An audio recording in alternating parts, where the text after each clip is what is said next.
తేజేశ్వర్ మా తమ్ముడు, నేను వాళ్ళ అన్నను. మా తమ్ముడికి మ్యారేజ్ అని మా ఇంటికి వాళ్ళే వచ్చారు. మ్యారేజ్ అని వచ్చి మ్యారేజ్ సంబంధం అని మా ఇంటికి వచ్చి వాళ్ళు సంబంధం ఖాయం చేసుకొని డిసెంబర్ 28కి ఎంగేజ్మెంట్ చేసుకొని తర్వాత జనవరి 13కు మ్యారేజ్ ఫిక్స్ చేసుకున్నాము. మ్యారేజ్ 13 అన్నాక 5 రోజుల ముందర అమ్మాయి ఇంట్లో నుంచి వెళ్ళిపోయిన తర్వాత అమ్మాయి మా తమ్ముడు గురించి ఒక బ్యాడ్గా ఒక లెటర్ రాసి పెట్టిపోయింది. తర్వాత అమ్మాయి మళ్ళీ మా తమ్ముడిని మళ్ళీ మాకు తెలియకుండా, మా ఫ్యామిలీ వాళ్ళకి తెలియకుండా మళ్ళీ మా తమ్మునితో మా టచ్లోకి రావడం, తర్వాత టచ్లోకి వచ్చి మాకెవరికి తెలియకుండా నేను కట్నం డబ్బులు కోసం మా అమ్మ నన్ను టార్చర్ చేస్తుంది, అందుకే నేను ఇంట్లో నుంచి వెళ్ళిపోయినా అని చెప్పి మా తమ్మునికి దగ్గరై అప్పటికే మేము వాళ్ళ ఫ్యామిలీ పెద్ద మనుషుల్ని, మా పెద్ద మనుషుని అన్నని కూర్చోబెట్టి మేము ఒక అగ్రిమెంట్ కూడా రాసుకున్నాం అనమాట. పెళ్ళి పెటాకులు అయ్యింది. తేజ అనే వ్యక్తి ఏ అమ్మాయినైనా చేసుకోవచ్చు, ఈ అమ్మాయి ఏ అబ్బాయినైనా చేసుకోవచ్చు అని చెప్పి మేము అగ్రిమెంట్ కూడా రాసుకోవడం జరిగింది. కానీ వీళ్ళిద్దరూ అగ్రిమెంట్ బ్రేక్ చేసి ఇద్దరు మాట్లాడుకోవడము, ఒకరికొకరు కలుసుకోవడము, తర్వాత వాళ్ళ అమ్మని ఎక్కించుకొని ఊరు మొత్తం తిరగడము, ఈ అమ్మాయిని వాళ్ళ అమ్మను వాళ్ళ ఫ్యామిలీ వాళ్ళను కలవడము, మా తమ్ముడు మాకు తెలియకుండా కర్నూలుకి వెళ్ళడము, రోడ్లపై తిరగడము, ఇట్లా చాలామంది చూసి మాకు ఇన్ఫర్మేషన్ కూడా ఇచ్చేవాళ్ళు. ఏంటి అని గట్టిగా అడగడం, ఓ రోజు ఇంట్లో నిలదీసి అడగడం వల్ల నేను చేసుకుంటా, అమ్మాయినే చేసుకుంటా, లేకుంటే నేను పెళ్ళే చేసుకుంటే జీవితాంతం ఇలాగే ఉండిపోతా అని చెప్పి మమ్మల్ని రోజుకి ఇంకా నేను చేసుకుంటా, అమ్మాయినే చేసుకుంటా, లేకుంటే లేదు అని చెప్పడము స్టార్ట్ చేసాను. ఎప్పుడైతే పెళ్ళికి 5 రోజుల ముందర అమ్మాయి వెళ్ళిపోయిందో మేము కూడా ఎంక్వైరీ చేయడం స్టార్ట్ చేసాం అనమాట. అమ్మాయి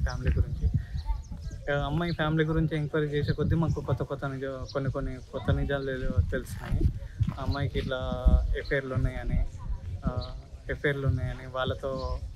వాళ్ళతో వెళ్ళిపోయిందని మాకు తెలిసినాయి. అదే విషయం మా తమ్మునికి కన్వే చేసి మా తమ్ముడు వినలేదు. ఆ విషయాలన్నీ తీసుకుపోయి కూడా వాళ్ళ ఫ్యామిలీ వాళ్ళకు షేర్ చేసి మా ఫ్యామిలీకి మా తమ్ముని మా నుంచి దూరం చేసి పోయిన నెల మే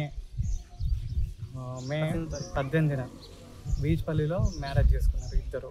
అయితే మా కుటుంబీకులు ఎవరు సహకరించలేదు.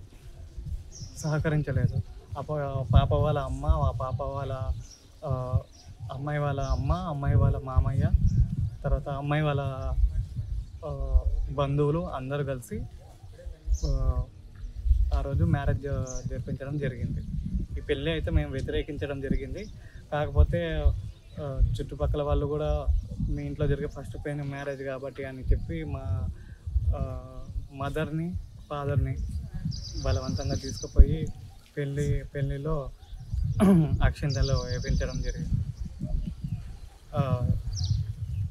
తర్వాత అమ్మాయి ఇంటికి రావడము, తర్వాత ఆ అమ్మాయి గురించి పూర్తిగా తెలుసుకున్న నేను ఆ మ్యారేజ్ను వ్యతిరేకిస్తూనే వస్తున్నాను.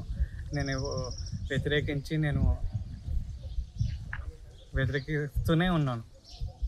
తర్వాత నేను ఇంటి నుంచి వెళ్ళిపోవడం జరిగింది, వేరే దగ్గర రూమ్ తీసుకొని ఉండడం జరిగింది.